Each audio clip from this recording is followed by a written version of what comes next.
Doctor ortho, अब दर्द भी घुटने टेकेगा। नमस्कार, मैं कीर्ति भारद्वाज, चैनल 4 न्यूज इंडिया पर आप सभी का स्वागत है। नरेंद्र मोदी ने दिल्ली में आयोजित नारी शक्ति वंदन सम्मेलन को संबोधित करते हुए महिलाओं की भागीदारी और सशक्तिकरण को लेकर एक बड़े निर्णय का संकेत दिया। उन्होंने कहा कि भारत अपनी विकास यात्रा के एक महत्वपूर्ण पड़ाव पर खड़ा है और 21वीं सदी के सबसे बड़े फैसलों में से एक को लेने जा रहा है, जो पूरी तरह नारी शक्ति को समर्पित होगा।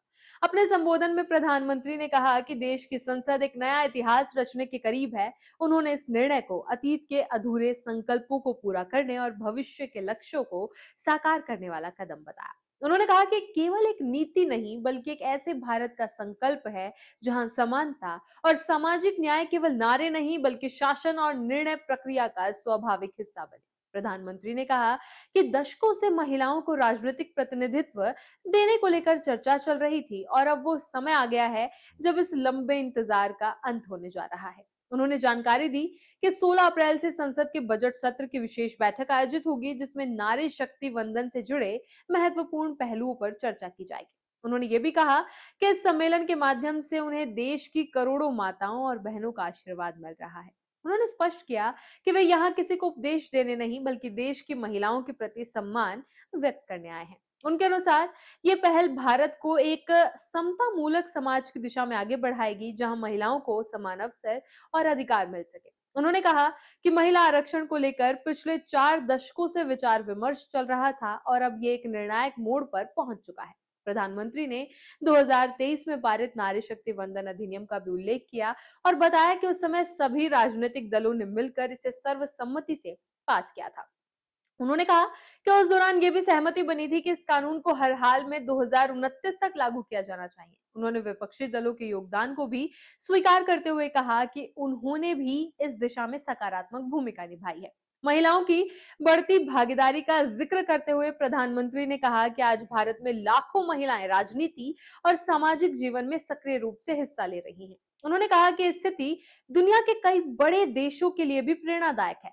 उनके अनुसार जब निर्णय लेने की प्रक्रिया में महिलाओं की भागीदारी बढ़ती है, तो नीतियों में संवेदनशीलता और प्रभावशीलता दोनों बढ़ती है। प्रधानमंत्री ने पंचायत स्तर पर महिलाओं की भागीदारी को इसका बेहतरीन उदाहरण बताया। उन्होंने कहा कि देश में 14 लाख से अधिक महिलाएं स्थानीय निकायों में कार्य कर रही हैं और लगभग 21 राज्यों में उनकी भागीदारी 50% तक पहुंच चुकी है। उन्होंने इसे भारत के लोकतंत्र की मजबूती का संकेत बताया। इसके साथ ही प्रधानमंत्री नरेंद्र मोदी ने आर्थिक सशक्तिकरण पर भी जोर दिया। उन्होंने कहा कि 2014 से पहले देश की करोड़ों महिलाएं बैंकिंग व्यवस्था से जुड़ी नहीं थी, लेकिन जनधन योजना के माध्यम से 32 करोड़ से अधिक महिलाओं के बैंक खाते खोले गए।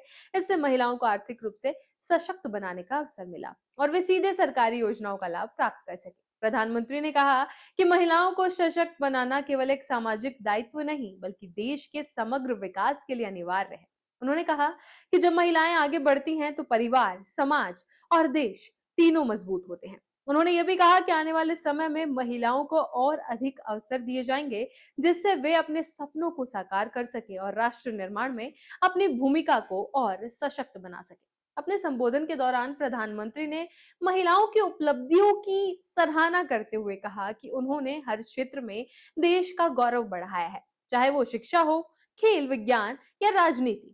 हर जगह महिलाओं ने अपनी क्षमता का प्रदर्शन किया है। उन्होंने विश्वास जताया कि आने वाला समय महिलाओं के लिए नए अवसर और संभावनाएं लेकर आएगा, जिससे भारत एक विकसित और समता मूलक राष्ट्र के रूप में आगे बढ़ेगा। इसी तरह की खबरों के लिए बने रहे चैनल 4 न्यूज इंडिया के साथ।